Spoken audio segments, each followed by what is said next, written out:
কেন আমার ভাই নওশাদ ডেকেছে কলকাতায়, আপনারা জানেন তো কবে জানো? হ্যাঁ 21শে জানুয়ারি। আজকে কতই জানুয়ারি? 19শে জানুয়ারি। তা আপনারা সব যাচ্ছেন নাকি? আপনারা গেলে তো আবার শুনেছিলাম 1 বছর নাকি সব মারধর করেছিল আপনাদের, কোথা মেরেছিল জানা শুনেছিলাম। হ্যাঁ একটা কথা মনে রাখবেন, ভালোবাসা যার যাকে লাগবে ওটা আলাদা বিষয়। যার যাকে পছন্দ হচ্ছে তার সঙ্গে দুনিয়াদারিতে চলতে গেলে দল করবে, মিশবে, উঠবে, বসবে, ঠিক না বেঠিক গো? যে যার জায়গায় যাবে। কিন্তু কেউ যদি কারো ভালোবাসায় আঘাত দেয় অবশ্যই সে জালিম, এটা কখনো উচিত নয়। কথা বুঝা যাচ্ছে? কিন্তু আপনি কাউকে ভালোবাসেন, ব্যবসা করেন তার সাথে, আপনি কাউকে ভালোবাসেন, দল করেন তার সাথে, কিন্তু যদি কোনোদিন আপনার দল বা আপনার ভালোবাসা ইসলামের বিরুদ্ধে বা নবীর বিরুদ্ধে বা কোরআনের বিরুদ্ধে কোনো ষড়যন্ত্র করে, আর তাকে সাপোর্ট বা তার ডাকে সাড়া দেওয়া যাবে বা তাকে নিয়ে চলা যাবে যাবে না, তার সাথে ব্যবসা করা যাবে যাবে না, এটা মাথায় রাখবেন। তো যাক, আল্লাহ চাইলে নওশাদের প্রোগ্রামটা হয়ে যাক। কেন আমার ছোট ভাই, আল্লাহ ওকেও কামিয়াবি করুক, বলুন আল্লাহুম্মা আমিন। কি গো, বড় ভাই হিসেবে চাইবো না চাইবো না? তবে হ্যাঁ, কিন্তু এখানে একটা কথা বলতে আমাকে হবে, আমার ভাই যদি কোনোদিন ইসলামের বিরুদ্ধে, কোরআন দ্বীনের বিরুদ্ধে যায়, আমি কিন্তু ওকেও ছাড়বো না। কথা শুনছেন না শোনেন নে? আপনাদের কি মত? আয় কেন, ভাই ভাইয়ের জায়গায় ঠিক আছে, আল্লাহ কারে ওকে ভালোবাসি, ওকে আমি সাপোর্টও করি, ওকে পিয়ার করি, ওকে সহযোগিতা করি, সর্বদিক তোর পাশে দাঁড়িয়েছি আমি। এটা বড় ভাই হিসেবে কর্তব্য আছে না নাই? আমি এটা কর্তব্য পালন করছি। আর আমিও মনে করি আমাদের দরকার আছে। যদি বলেন কেন, এই যে চেয়ারটা দেখছেন না, 3টে পা 4টে পা, তাই তো নাকি? আজকের দিনে ভেবে দেখুন, যদি 3টে পা রাজ্য সরকারের থাকতো আর একটা পা যদি আমাদের থাকতো, রাজ্য সরকার ওই চেয়ারে বসে কোরআনের বিরুদ্ধে প্ল্যান করতে পারতো?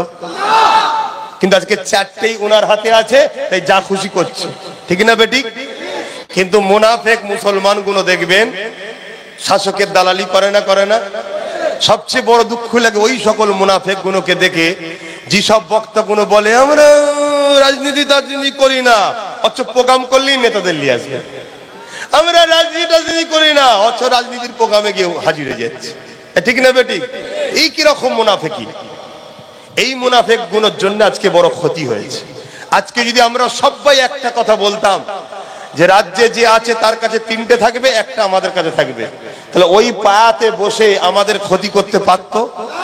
কেন, ক্ষতি করতে গেলেই ভাবতো আমার পা একটা আছে, কেড়ে নেবে। আমি কি বুঝাচ্ছি শুনছেন? কমের স্বার্থে কথা কি খারাপ লাগছে নাকি আপনাকে? খুব ভালো করে শোনে। আর এটাও চাইছে আপনারা যা একটা বাতি জ্বেলিয়েছেন এটাকে কি করে নিবানো যাবে, উঠে পড়ে লেগেছে।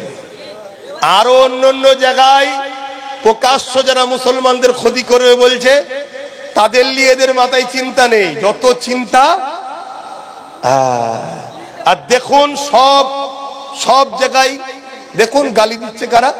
এক শ্রেণীর মুনাফেক মুসলমানরা। দেখুন, খেয়াল করুন। আর এদের যদি আপনি গোপন রহস্য খোঁজলেন, আপনি আরো অনেক উত্তর পাবেন। আমি বেশি ডিপে যাচ্ছি না, কেন কখনো যদি প্রোগ্রামে আসি সেখানে ডিপ ভাবে আলোচনা করব, এখান থেকে নয়। এখানে ইসলামের স্বার্থে এতটুকু বললাম, একটু বুঝে হুঁশ করে কাজ করো। দুশ্মনের হাতে সব তুলে দিওনি, তাহলে দুশ্মন তোমার দিয়া অস্ত্র দিয়ে তোমার কল্লা কেটে দেবে। নিজের হাতে কিছু রাখো, বাকি দিতে হয় দাও। যে ভাই এলে 4 ভাগের মধ্যে 3 ভাগ তুই লিবি, লিগে যা, 1 ভাগ আমার হাতে থাকবে। তুই যদি পাকামো করিস তাহলে আমি আমার ভাগ নিয়ে সরে যাব। অমনি দুম করে মুখ থুবড়ে পড়বে। তাহলে কোরআনের বিরুদ্ধে ষড়যন্ত্র, মসজিদ মাদ্রাসার বিরুদ্ধে ষড়যন্ত্র করতে।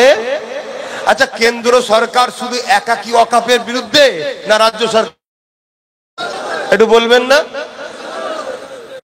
সব মিটিং টিটিং করছিল, অনেক মোল্লা মলি সাহেব করছে, তাদের সঙ্গে রাজ্য সরকারের লোক রয়েছে, ওয়াকফ বাঁচাও, ওয়াকফ বাঁচাও। মানে চোর ভিড়ের মধ্যে ঢুকে যে বলছে চোর ধরো, চোর ধরো, চোর ধরো। এই তো আপনাদের পাশে শুয়ে আছেন, এই যে পাশে হাড়ুয়ায় আব্বাস আলী গোরাচাঁদ রহমাতুল্লাহ আলাইহি, ওনার 900 বিঘে জায়গা। কত বিঘে? আর আজকে কত আছে জানেন? রাজ্য সরকারের দয়াতে কত আছে জানেন?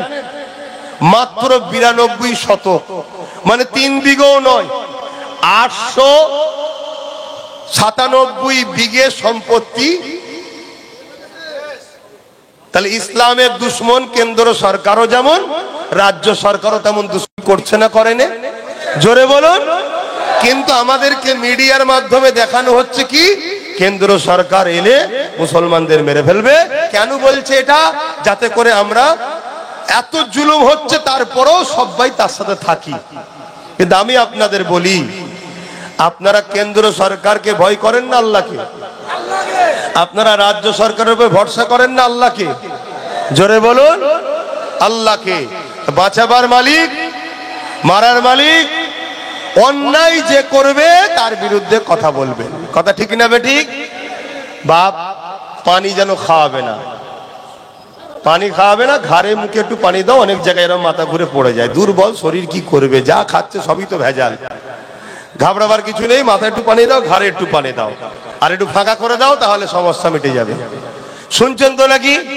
তাহলে আমাদের মাথায় রাখতে হবে, আমরা যার যার পছন্দ তার সঙ্গে দল করব। ঠিক না বেঠিক? আপনি আপনার দলকে পছন্দ করেন, নিয়ে থাকবে যান। আপনি অন্য কে কাকে পছন্দ করেন, নিয়ে থাকবে যান। আপনি আরো কাকে নিয়ে পছন্দ করেন, থাকবে যান। আমারও একটা পছন্দ আছে, আমি নওশাদকে সাথে ভালোবাসি, ও আমার ভাই, আমি ওর সাথে আছি। কথা ক্লিয়ার?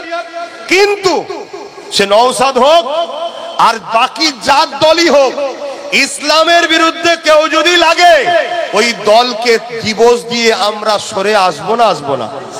আল্লাহকে সাক্ষী রেখে বলেন, চলে আসবো না, আসবো না? হাত লম্বা করে তোলেন, জোরে বলেন। হ্যাঁ, এটা আকীদা রাখবেন, এটা আকীদা রাখবেন। আমি আমার কথাও বলছি, আমার ভাইয়ের যদি কোনোদিন কর্মকাণ্ডে কাজে দেখি ইসলাম বিরোধী হচ্ছে, তখন আর ভাই নয়। হ্যাঁ, দুনিয়ায় চলতে গেলে একে অপরকে পছন্দ হয়, সাথ দেয়, কিন্তু ইসলামের উপরে কেউ নাই। ঠিক না বেঠিক? এটা আমার ধর্ম। যেমন আমার হিন্দু ভাইয়েরা তাদের কাছে হিন্দু ধর্ম না আরো কি ধর্ম বলে, সনাতন ধর্ম তার বলে, তাদের কাছে তাদেরটা। আদিবাসী ভাইদের কি ধর্ম আছে, সারনা নাকি আরো কি বলে, যা কত জানি না ভাই, সে বিষয়ে আলোচনা করতে চাইছে না।